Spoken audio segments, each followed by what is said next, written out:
Everyone, this is Debbie from Project 39 Mini Album. I picked up from Country Craft Creations some paper from Graphic 45. I picked up The Beach is Calling, the 12 by 12 collection pack, the 8 by 8 collection pack, the 12 by 12 patterns and solids, the rub-ons, which are fabulous, by the way, and the frames and tags, the chipboard frames and tags. I made a mini album. Now I do have a tutorial. I made the same mini album as I made using the PS I Love You paper collection that I had. So this is the same format. Obviously the paper is different. There's so many fabulous things in here. Let me take you through from the beginning. I guess I'll tell you how big it is. 8.5 by 7.25-ish. By 2 3/4. So it's a regular mini album. On the cover, I used this is from the frames. This is from the frames and tags, and so is this. I had a piece of burlap ribbon. I just sort of cut it down, tied it a little bit with some white jute twine, and put it on there. This is where it's open to put a piece of ribbon through, so I put that on there. Below that is just a piece of chipboard that is wrapped with some more paper, and then obviously you can see the different layers of paper here. Now this and this is from the rub-ons, and actually they're both layered rub-ons. This had a little bit of print on it, and then I also added the starfish on top just to pull in the starfish from here. This is the spine. Here is the other side. Of course, that's from the frames and tags. And here is the back. Already you can see the colors and some of the patterns. Now I did use 2 good-sized magnets here to hold that. Obviously you can hear that, how it holds. I did 3 videos with this, using the PS I Love You, but it still applies. In that video series, there's one called Tips and Techniques or Tips and Tricks, and I show how I cut out the papers to go on this flap. So let me take you, before I take you inside, in the front cover, we've got extra photo mats. So I've got photo mats backed with some of the blue patterns and solids. This is one of the patterns and solids, just some plain there, and then I just cut, there's a paper that has these shells on it. It's just such pretty paper. It's so pretty. All right, now we'll really take you inside. So for the front page, I've used this paper. It's got the bathing suits on it with the graphics, the writing below it. This is one of the chipboard pieces. And let me tell you, the chipboard pieces are a little bit thinner than what they used to be, which is fabulous. They used to be real thick that you'd have to peel it off just so you wouldn't add too much bulk to your mini album. I mean, I still did in a place or two, but for the most part, you can just use them as is. I did add a little bit of scrap paper below it just to pull it out. This is actually gray seam binding that I used some blue distress ink to dye it. I had some fun fur yarn that I tied around there. So for this, it's a brad and a, I don't know, I don't know what you want to call it. I'll think of it in a little bit. I only had silver and gold, so I took an alcohol marker and colored it dark blue, and then I took some clear nail polish and put it on top. So we have the paper, and you can see how I decorate it. So this opens up, and we've got, I did not put a photo mat here. I figured there's enough room for photos here. You don't need one there, but you could put one there. The 5x7 picture would be great there. And then this opens here. I mean, isn't that a great spread? It's just fabulous. So this is one of the cut-aparts from the 12 by 12 collection. This will come up. I did not add anything inside the waterfall except for a 1-inch strip and then a little piece of paper going in the opposite direction. Just because I wanted to give you room for your photos. Obviously, it's a magnet closure. So I have this here. So this is great for journaling. I did add some border strips and just some paper here just to add a decorative element to it. So check out these bathing suits. I mean, that's what this paper is from. Which one is, I think this one was from a cut apart. I just took this image, fussy cut it, traced around it on two of the other papers. I grabbed my alcohol markers and shaded it the same way as this original one was shaded. And then I just added a little piece of jute twine and glued those on there. So it looks like we have some bathing suits hanging in on the line, which is what you would do if you go to the beach. A swing tab. Knew I'd think it fit. Swing tab. That's the word I was looking for. So here is another cut apart, and I use that with a magnet inside it. And then this will open up. I just cut some of the paper, added a little bit of that blue stripy paper, and then that'll open up. So here is our first foray. Well, I guess we already talked about the rub-ons, but these bathing suits were also rub-ons. I just put them right on the photo mat. Now, if you were to get the book and you wanted to cover them, you could. You can cover them, but you also could cut your photo down and leave them there at the top. I just added 3 of the frames. You can still cut photos really small and put them in the frames, or you could journal. I did do some rub-ons inside those frames. This was one of the chipboard elements that I just left the way it was because there's room to write, and I think it would be fabulous to write a little bit about your trip to the beach.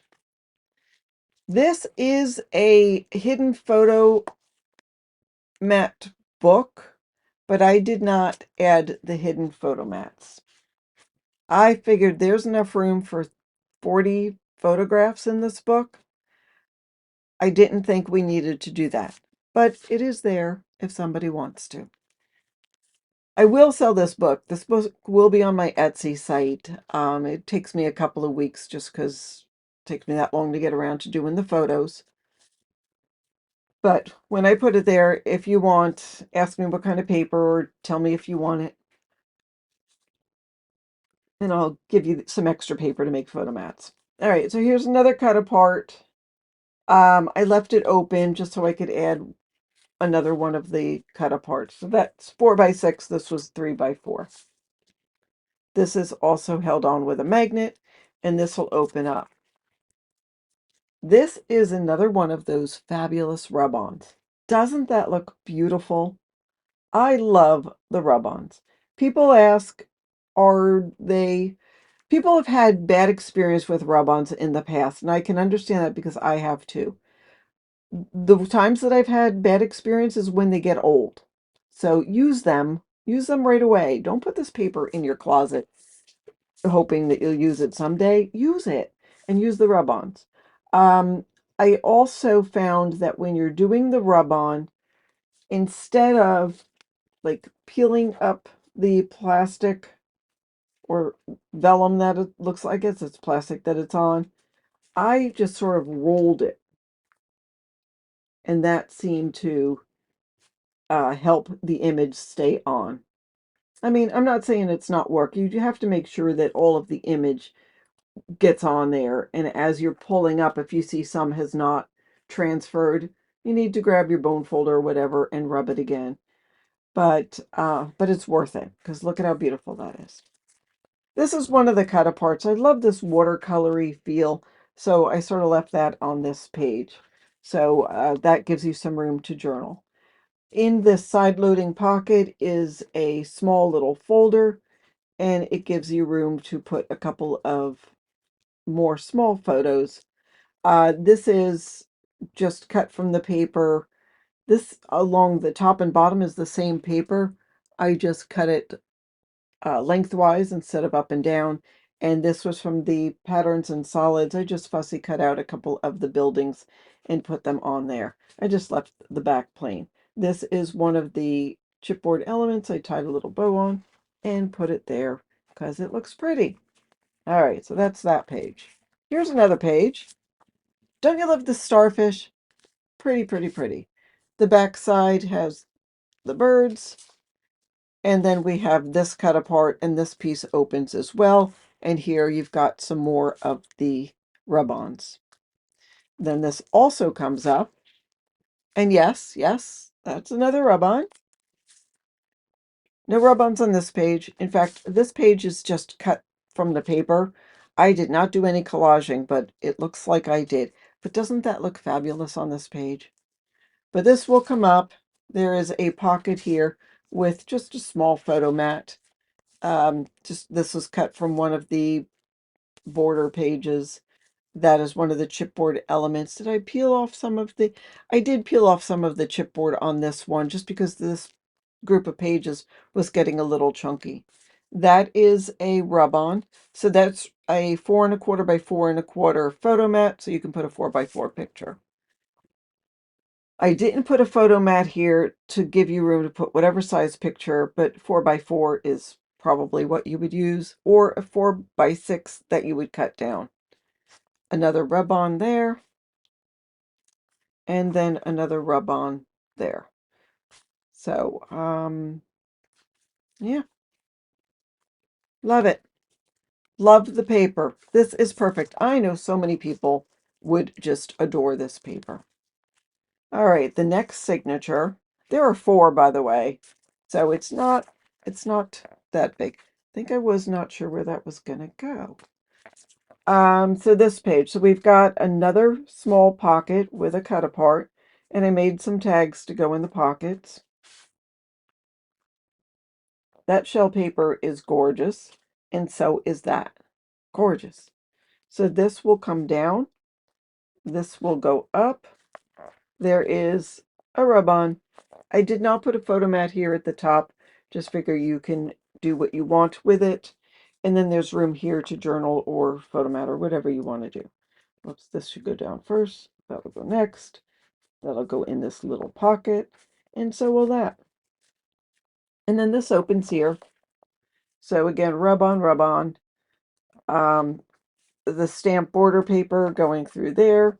Rub-on. Isn't that gorgeous? Kudos to the artist that did that. You did a fabulous job.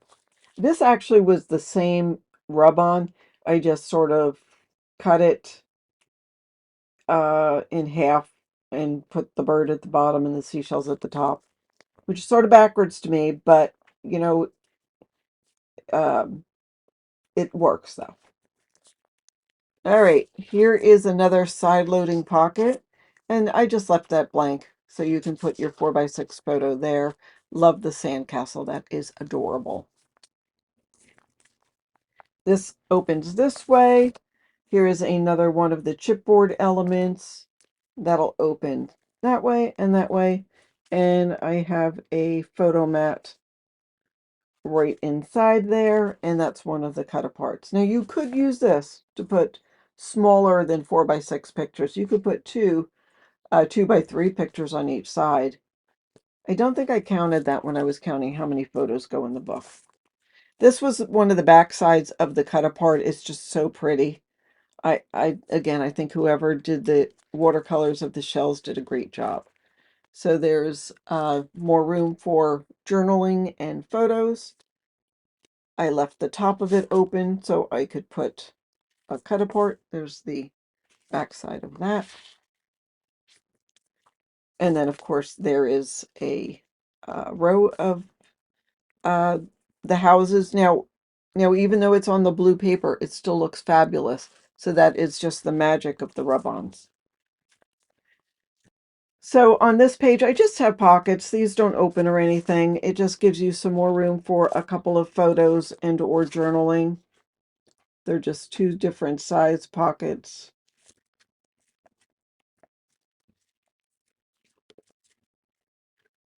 This is a chipboard element, and that's just one of the border strips. I don't know where that came from, whether that came from the cut apart page. I don't know. I'm not sure. but it's cute and it's pretty. And the colors of the light blue and white are fabulous. That's just a border strip as well. I made circle closures with some baker's twine. This will open. There is another little folder here. And then I added just some extra paper to coordinate in case you wanted to make a photo mat of uh, different size photos besides 4x6. And that'll go like that. That's just decorative. And that is the book. I hope you enjoyed this. Again, this is the new graphic 45 paper, The Beach is Calling. Again, I used the 12x12 collection pack, the 8x8 patterns and solids, rub-ons, and the frames, tags and frames, and a reasonable amount of paper to cover the book, and I used heavyweight chipboard. So I hope you enjoyed this. There is a tutorial listed. It is for another collection that I used. If you want to see what that walkthrough looks like, I'll put that into the strip description box too. And then also with the leftovers, I made this project, which I will link as well. So thanks so much for watching. I really appreciate all of your support. I hope you have a fabulous